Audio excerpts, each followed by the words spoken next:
Culpa ajena, del escritor ruso Alexander Green, cuento publicado en 1922. Culpa ajena. La carretera del bosque que une la orilla del río Ruanta con el grupo de lagos entre Konkaib y Ayuanskab, construida con el esfuerzo de toda una generación, es como todas las carreteras de este tipo, tacaña para las perspectivas rectas y más cómoda para las aves que para las personas que la usan muy de vez en cuando. El cartero, un hombre de unos 35 años, casado y bien formado, cabalgaba por esta carretera una mañana, pero se encontró con un obstáculo inesperado. Su caballo ensillado caminaba tranquilo por el camino bañado por el sol, arrancando con sus labios las hojas de acacia silvestre. La cola del animal se movía constantemente de un muslo a otro, espantando las moscas, las cuales ya habían estudiado perfectamente el ritmo de este movimiento, levantaban el vuelo y se posaban sin ningún peligro. El sol descansaba en la espesura del bosque. Reinaba el silencio ardiente de las hojas inmóviles sumergidas en el calor del mediodía. En el camino boca abajo, como si observara por debajo del brazo la vida del bosque, yacía el cadáver de un hombre, con una rotura difícil de notar en el paño de la chaqueta en su espalda. El revólver se había caído de los dedos abiertos de su mano derecha. La gorra plana, con su visera recta de lona, estaba delante de la cabeza con la parte hueca hacia arriba. Un escarabajo la cruzaba. Encima del cadáver había una nube de moscas atraídas por el olor a carne cruda que salía de debajo de este denso, pesado cuerpo, donde la tierra todavía estaba húmeda y pegajosa. Al lado de la montura, con cada paso del caballo, se sacudía la tapa abierta de la bolsa, de donde, deslizándose uno sobre otro y dando vueltas sobre el borde de cuero, caían los sobres cerrados. Los cascos los pisaban de vez en cuando y los convertían en unas rosetas deformes. Arrancando ramitas con su boca, el caballo se acercaba más y más al cuerpo. Al ver al tendido pareció recordar el alboroto de hacía un rato. Relinchó, luego caminó hacia atrás, colocando las patas traseras con inseguridad y sacudiendo la cabeza como si tuviera un puño delante de los ojos. Un ronquido fuerte salió de sus fosas nasales. Dio un brinco, luego quedó quieto, aguardando con la cabeza gacha y el ojo izquierdo extraviado. En este momento, desde el bosque, separando las ramas con un movimiento directo y fuerte de ambos brazos, salió y puso un pie en la carretera un hombre. Vestía un chaleco de piel de carnero con el cuero hacia afuera, por encima de una camisa de satén estampado, un sombrero gris y unas botas montañesas altas. Llevaba varios días sin afeitar, era de mirada rápida y cara delgada e indiferente. Al ver lo que tenía delante, dio la vuelta y desapareció como un muelle, con la misma rapidez de su llegada. Por un rato su cara blanca e inmóvil permaneció mirando desde la penumbra del bosque. El hombre observó y esperó. Luego, de nuevo se estiró la mano separando la enredadera verde. El hombre volvió a salir y miró con cautela a su alrededor. No había peligro. El caballo se alejó y siguió arrancando hojas. 2 cartas más cayeron desde la bolsa de la montura. En la nuca del cadáver había una mancha del sol. El desconocido se acercó al muerto, se agachó y apoyó el dorso de la mano en su frente, observándole la cara. «Es por eso que hubo disparos por acá», dijo levantándose. «Guenicer ya no repartirá más correo. Seguro que llevaba dinero y no lo entregó vivo». «Pobre de tu mujer, Guenicer». Meneó la cabeza, suspiró y realizó una breve investigación como lo hubiera hecho cualquiera que pasara por allí, Rodeó el cadáver, recogió el revólver y comprobó que le faltaba una sola bala. El cartero logró disparar solo una vez. El respeto a la muerte provocó en el desconocido un minuto de meditación. El hombre ensombreció, chasqueó los dedos, luego empezó a recoger las cartas hasta llenar la mano. De vez en cuando le daba vuelta a algún sobre leyendo nombres conocidos y desconocidos, con el interés de una persona a la que le sobra el tiempo libre. Levantó otra carta y de pronto retrocedió manteniéndola frente a los ojos. Luego dejó caer todas las cartas recogidas menos la última, y buscando con la mirada en el aire alguna indicación de cómo proceder en este caso inesperado, se puso muy nervioso. Una preocupación fija y pesada se instaló en su cara.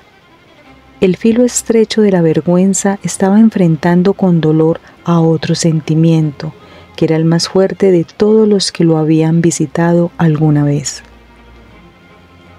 Las circunstancias de este caso podrían llevar al pecado hasta una personalidad menos impulsiva.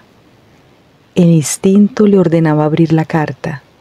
El desconocido era hombre del instinto. Después de una corta lucha, se dio a la inconcebible tentación y rompió el sobre con el movimiento inseguro del primer delito. Al leer la hoja escrita con la letra apurada de un hombre, con cuidado introdujo la carta al sobre, lo guardó en el bolsillo y le dio una palmada como si afirmara y cerrara con este movimiento el hecho con toda su poderosa claridad. Cuando volvió en sí, notó una piedra y se sentó. «Bueno», dijo con fuerza y se dispuso a pensar. Al bajar la cabeza entrelazó los dedos de las manos y apoyó los codos en las rodillas separadas. En esta posición quedó sentado un rato, sacudiendo a veces las manos apretadas y repitiendo su bueno cada vez con la voz más baja, más reflexiva, hasta que el proceso de sus pensamientos e impresiones culminó en la evidente necesidad de actuar.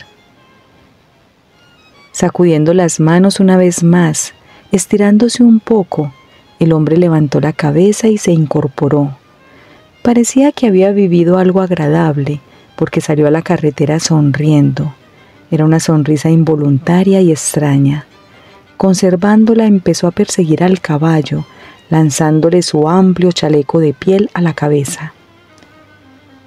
Después de varios intentos, fallidos al fin, agarró las riendas, subió a la montura y orientó la cabeza del terco animal en dirección de Concaif. El caballo caminó hacia atrás, luego hacia adelante. Un golpe en el costado acabó de quitarle el equilibrio y después de agitar los crines con violencia, empezó a producir un rápido tarapatá, tarapatá, a lo largo de las ramas que volaban hacia sus ojos. El jinete no se conformó con esta carrera, aunque respiraba el agudo viento del espacio latigante.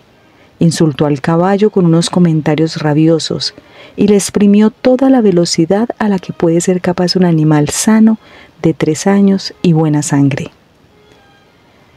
Cabalgó así un par de horas, a veces enfurecido, por lo que el caballo, al que ya le pesaban las cuestas, las vencía con un ronquido, estirándose como una cuerda en su último esfuerzo. En los declives el jinete y el caballo se convertían en un solo animal loco que se desplazaba con la rapidez de la caída. Los delgados puentecitos colgados sobre algunas grietas o corrientes brincaban flexionándose como si los cascos estuvieran golpeando un cuerpo vivo. A veces una piedra salía volando al chocar con la herradura. Cuando se acabó el declive del bosque y empezaron los pastos con un terreno suave, el galope se volvió más pesado, pero con los golpes de las piernas en un apasionado arranque de todas las fuerzas del hombre, el caballo recibió la orden de convertir su esfuerzo en una hazaña. Lo hizo. En sus ojos se reflejaba el vapor de sus pulmones ardiendo. Su cuello estaba estirado en un esfuerzo demente. La imagen de un viejo techo entre las cañas lo atrajo como una meta falsa. Corrió unos 100 pasos, pasó a trote. Luego, trepidando como si hubiera sido herido por una bala, se desplomó cubierto de espuma, agonizando, batiendo el aire con sus cascos. El jinete no se inclinó sobre él ni un solo instante. Saltó a tierra, como si el caballo fuera un tronco oscilante, con tal rapidez y seguridad como si todo estuviera previsto y por ello no podía provocar demoras y cavilaciones. Corrió al borde de la orilla del río, sobre el cual se movía, apareciendo y desapareciendo, una gorra de piel rojiza. Allí, de pie en un bote, un viejo tostado por el sol estaba clavando una estaca en el fondo del río.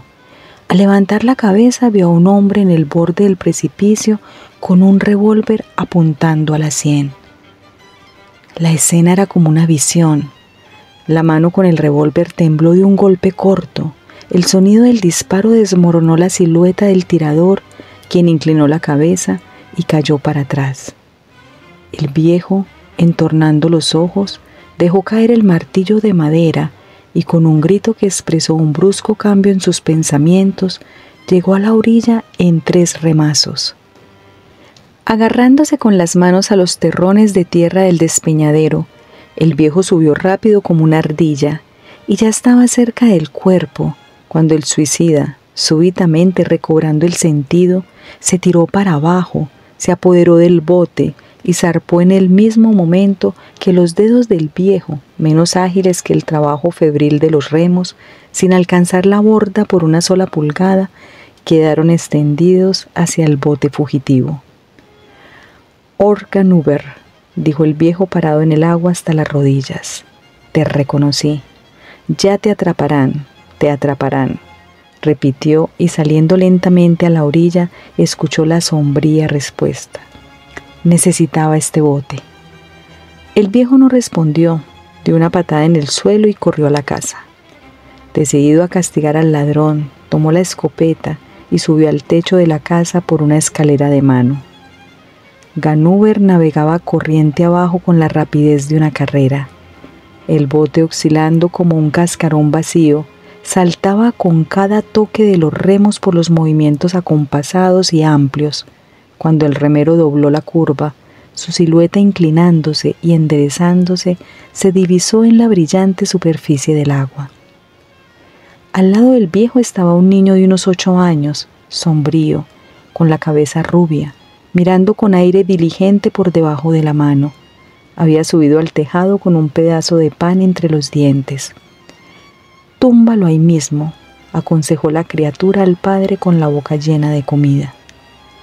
En la línea del tiro, el remero levantó el remo para proteger la cabeza con su pala y se agachó involuntariamente cuando la bala, después de sacudir el remo, se perdió en las cañas.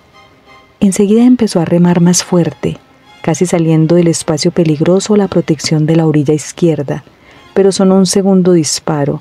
La bala hizo chillar el tolete y se llevó su dedo meñique. Todavía sin sentir dolor, el remero miraba aturdido su mano izquierda mutilada, de la que corría por el remo un fino chorro de sangre que goteaba en el agua. Más adelante, después de pasar otra curva, se vendó rápidamente la mano con un pañuelo y miró al sol. El sol indicaba casi las 5 de la tarde. «Una milla más», dijo, volviendo a remar con la misma tenacidad y sacudiendo la cabeza para quitarse el sudor que le corría a los ojos. El pañuelo en su mano se cubrió de manchas negras. Allí estaba latiendo el dolor, dominante como una quemadura.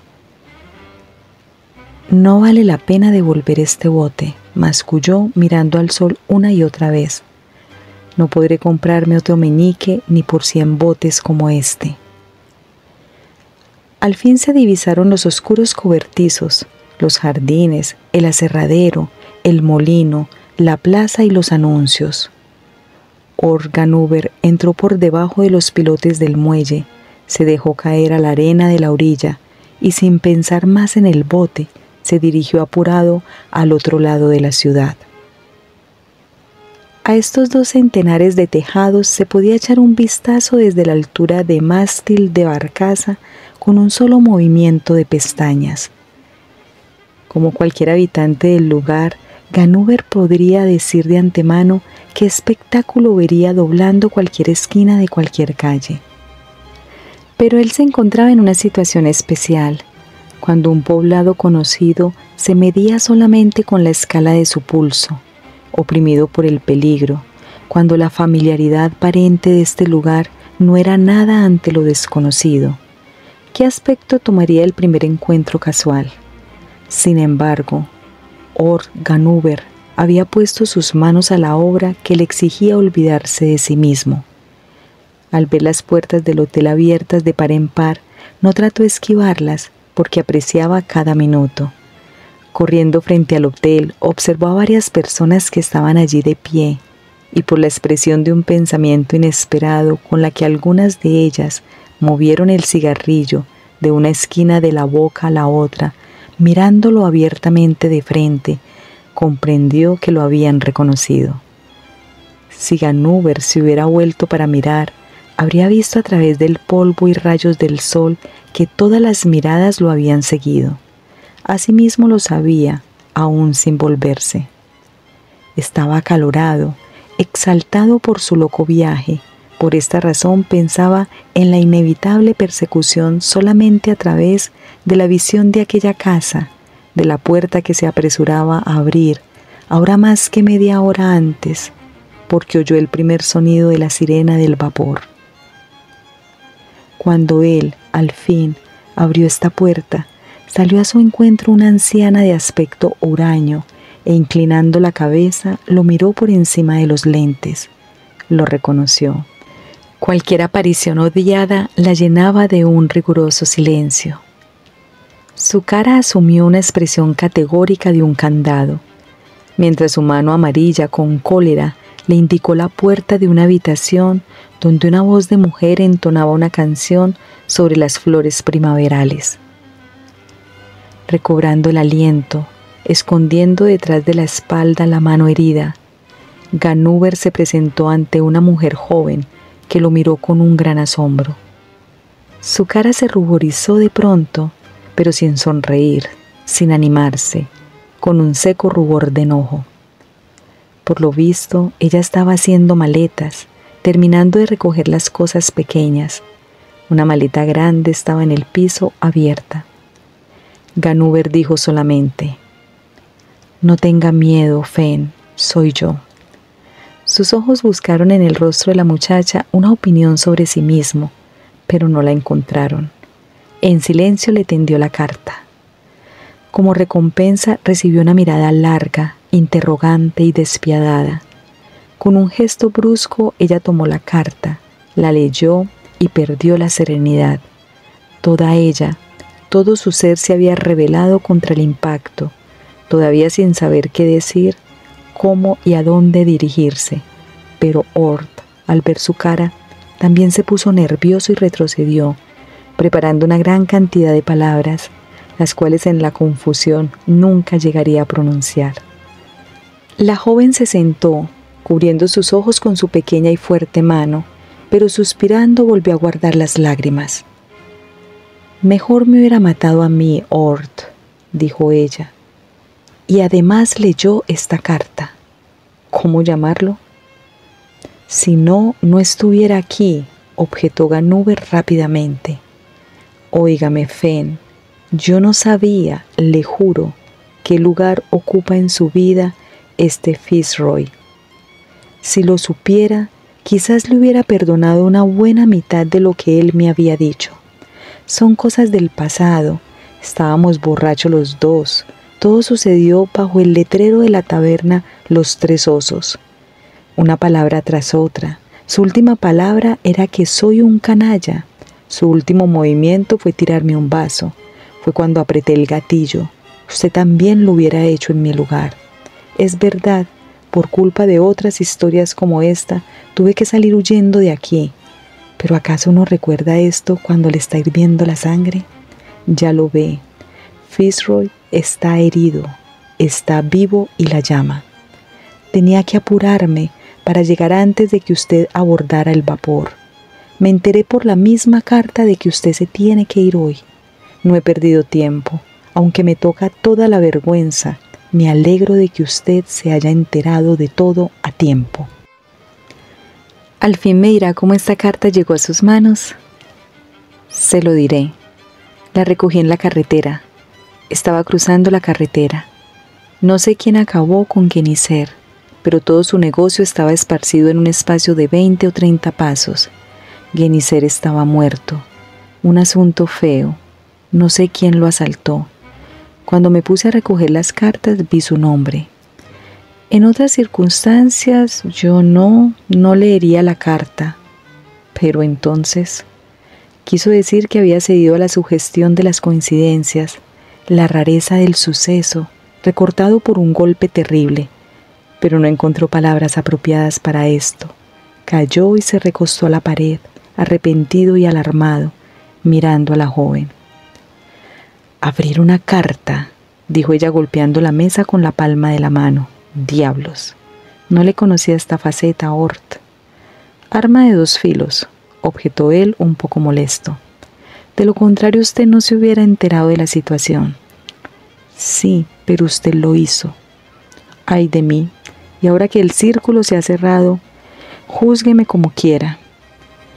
«Va a tener que responder por Genicer», dijo Fenn después de un momento de silencio, «y por todo lo demás». «No fui yo quien mató a Genicer», respondió Ganúber, «ya se lo dije». Se enfurruñó y se apoyó en la pared, empujando sin querer la mano escondida detrás de la espalda. «¿Qué es esto?», preguntó ella desconfiada, señalando la venda. «Nada», respondió Ganúber, apretando con los dientes y con la mano derecha la tela que se había aflojado. «Adiós, Fenn. Dígale a Fitzroy que lo siento». La miró con timidez y agitando el sombrero se dirigió a la salida. «¿Por qué lo hizo?», oyó desde el umbral. La voz había sonado lo más seco que pudo. «Ya lo expliqué», dijo Ganúber volviéndose con un sentimiento doloroso. «Todas estas ofensas». «No se haga el tonto, Ort. No es esto lo que le pregunto». Bueno», dijo él, encogiéndose de hombros y tartamudeando. «Porque la amo, Fenn, y usted lo sabe bien. No valía la pena preguntar». «No valía la pena», repitió ella pensativa. «¿Alguien lo vio?» «Debe ser. Por si acaso lo dejaré salir por otra puerta. Luego pase lo que pase».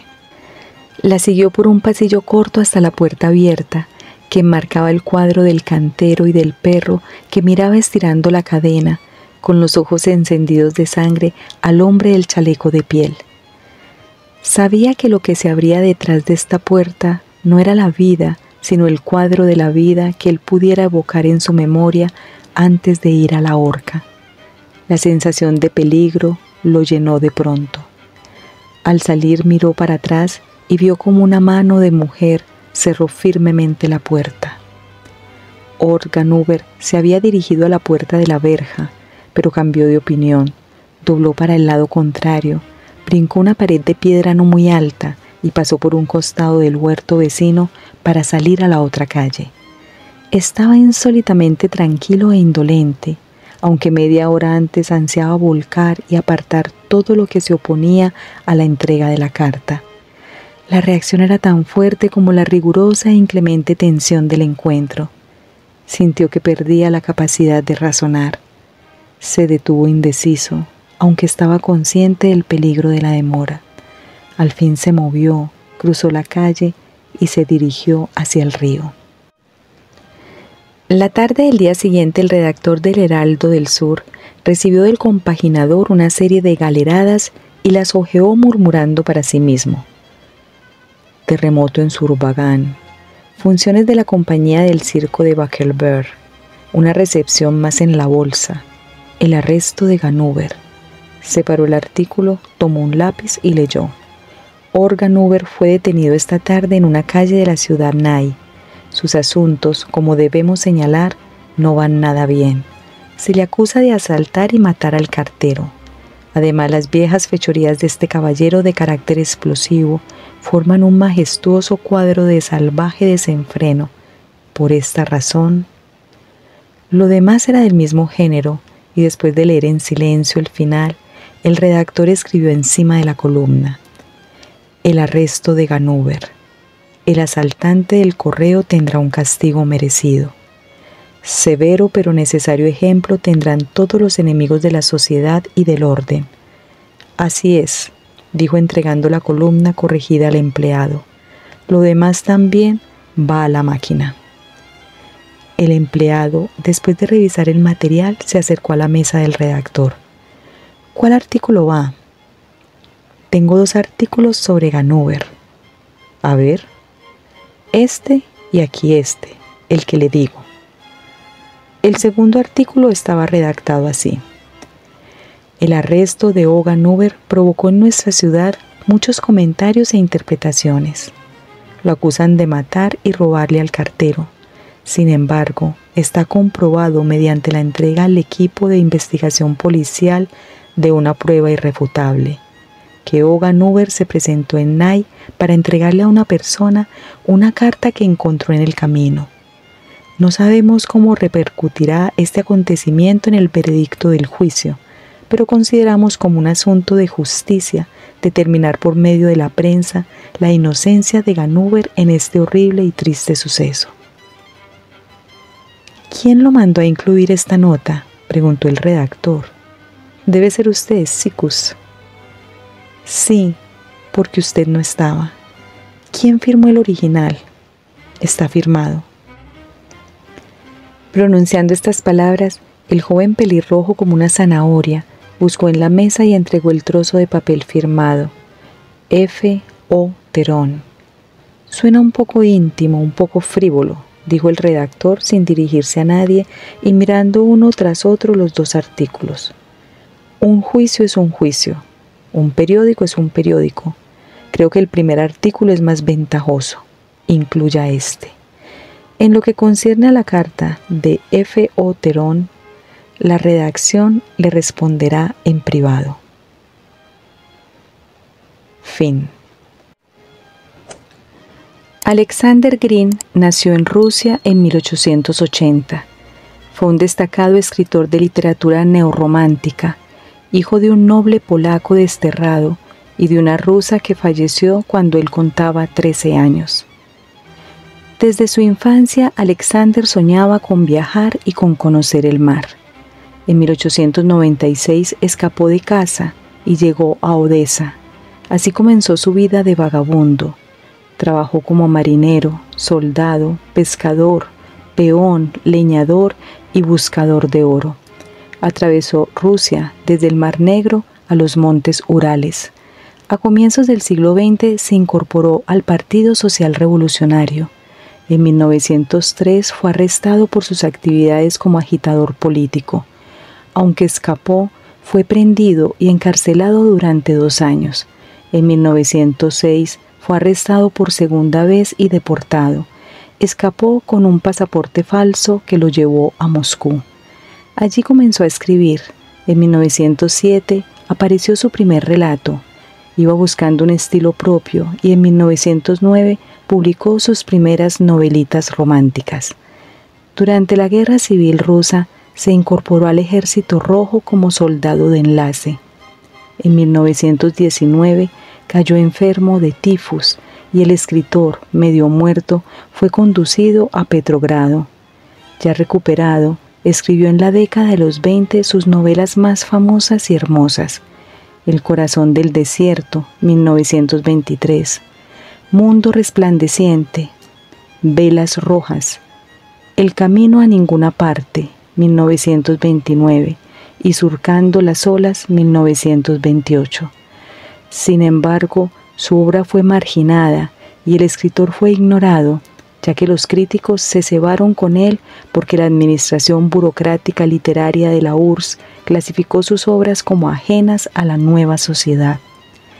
Iba muriendo lentamente de la terrible falta de casi todo, porque cayó enfermo, no podía trabajar y sus libros no producían beneficio, ya que los honorarios soviéticos por este tipo de trabajos eran risibles. Este vagabundo menesteroso Fue uno de los más sorprendentes románticos rusos. Creó un mundo literario, la llamada Grinlandia, los puertos de Zurbarán, Lis, Cassette, San-Riol, un mundo poblado por gente honrada, valiente, desinteresada y romántica. Todavía existen 2 museos de Alexander Green, uno en Viatka y otro en Teodosia, Ucrania, Crimea. Alexander Green falleció el 8 de julio de 1932 en Rusia. Gracias por escuchar. Narradores: Marilena Gil y Fernando Gutiérrez. Libromante es un proyecto enfocado en la difusión de obras literarias. Suscríbete y siempre recibirás nuestro contenido. Deja un like y esto nos ayuda a llegar a más personas. Muchas gracias.